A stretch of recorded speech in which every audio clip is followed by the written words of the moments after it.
Welcome back to another Matt Smith video. In today's episode, you are going to see what I think are the absolute best batteries that you can stock up on. I'm also going to show you the backup to my backups, which is a portable battery power station. And I'm going to show you what I think is an excellent portable lighting solution you may not have thought of before. First up, alkaline batteries. I don't use them. I know a lot of people really like them, and because they have a really long shelf life, like these Duracells. They have an expiration date of 2026, and I think I've already had these for over a year, but I still think they're a waste of money, and here's why. If you saw my video reviewing the best rated flashlights on Amazon, you also saw that in that I tested some nickel metal hydride batteries, which are low self-discharge.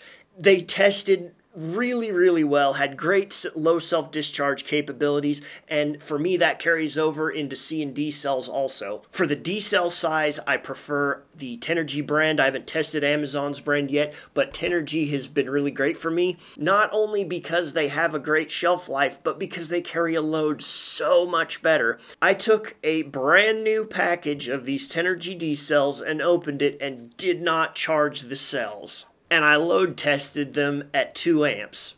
And without ever charging them at all, I got over 3,000 milliamps capacity. Look closely at this chart. It looks like right here that there's only one line, but if you watch right here at the tail end, it splits across.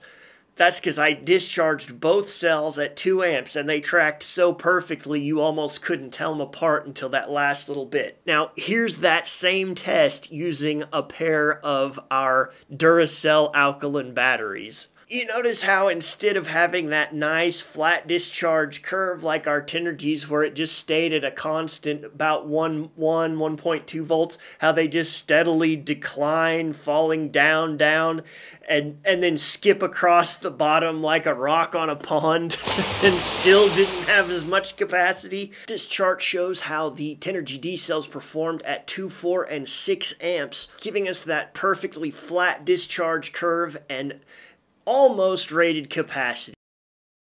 I wouldn't use them over 6 or 7 amps because the voltage sag gets to be too much, but that's convenient for me since both my 2000 and 5000 lumen Maglite drop-ins happen to run at about 6000 milliamps drive current for most of the cycle on high. For lithium ion batteries, the cells I prefer above all are the Sony VTC6 for 18650s.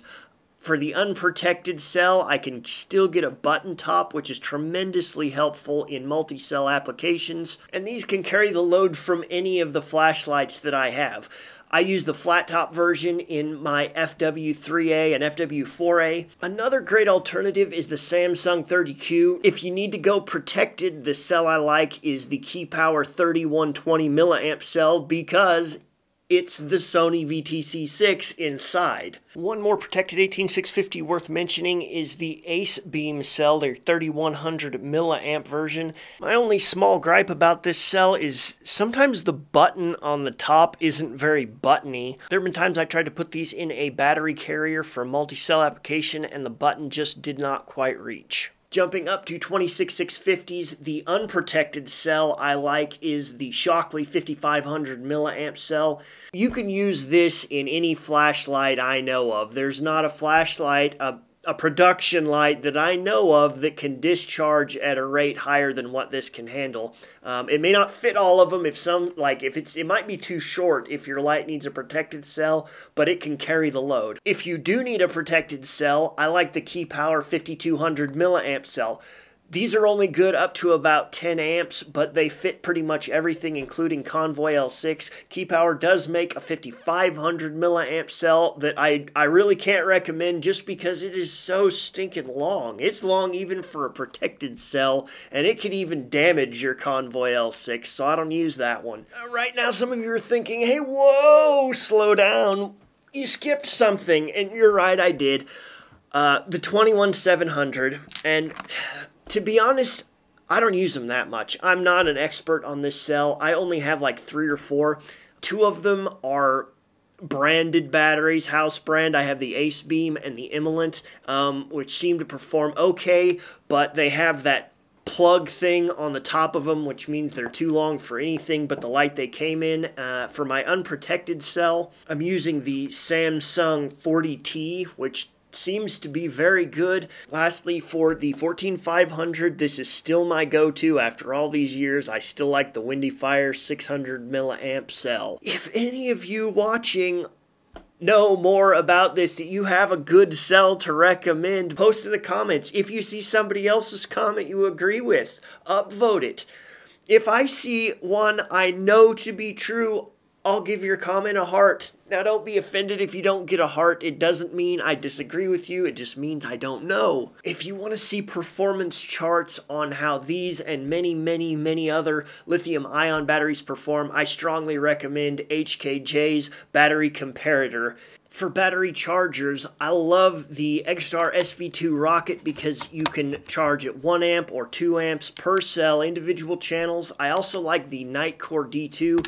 It's not quite as fast, but it shows you the voltage of the cell versus how much charge is put on it. For the nickel metal hydrides, I like this EBL universal charger, or also the SV2 Rocket can fit up to D-cell size batteries.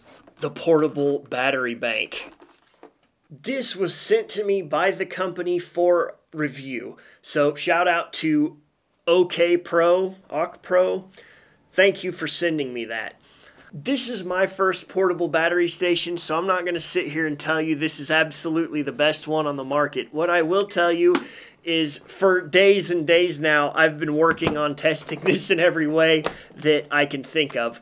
Basically, it's a giant lunch pail size box full of lithium-ion batteries. The advertised capacity is 500 watts. It has 12-volt ports, USB ports, and also has an AC inverter.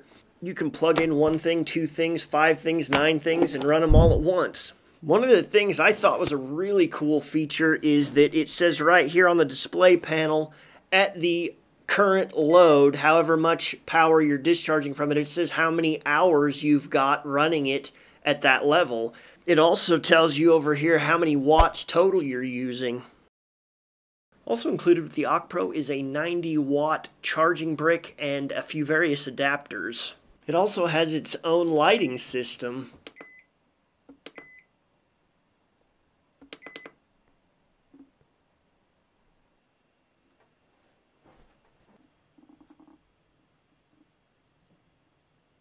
It turns out the internal battery pack is a 3 series lithium ion. I ran my discharge test at the maximum, which is 8 amps, and it gave me 51.27 amp hours capacity. If we assume 10.8 for a nominal voltage, that means we got 550 watts under an 8 amp load.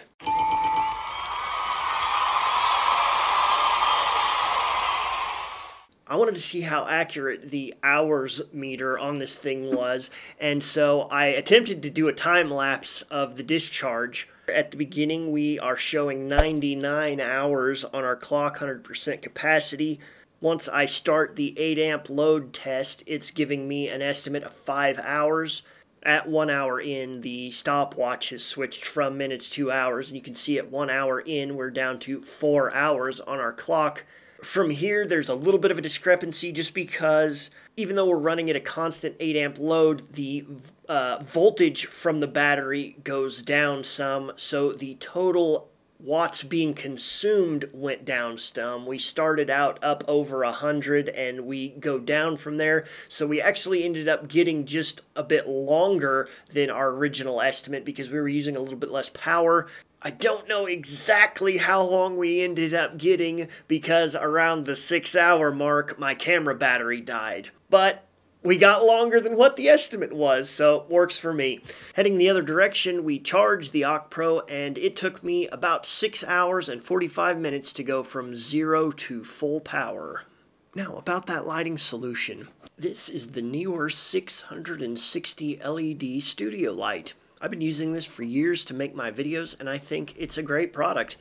It gives you total control over the amount of power used. We can go from using maybe 1 watt of power all the way up to around 15 watts of power with our cool white set of LEDs. Then we can crank up our warm whites at the same time and go to around 35 or 40 watts of power with this thing.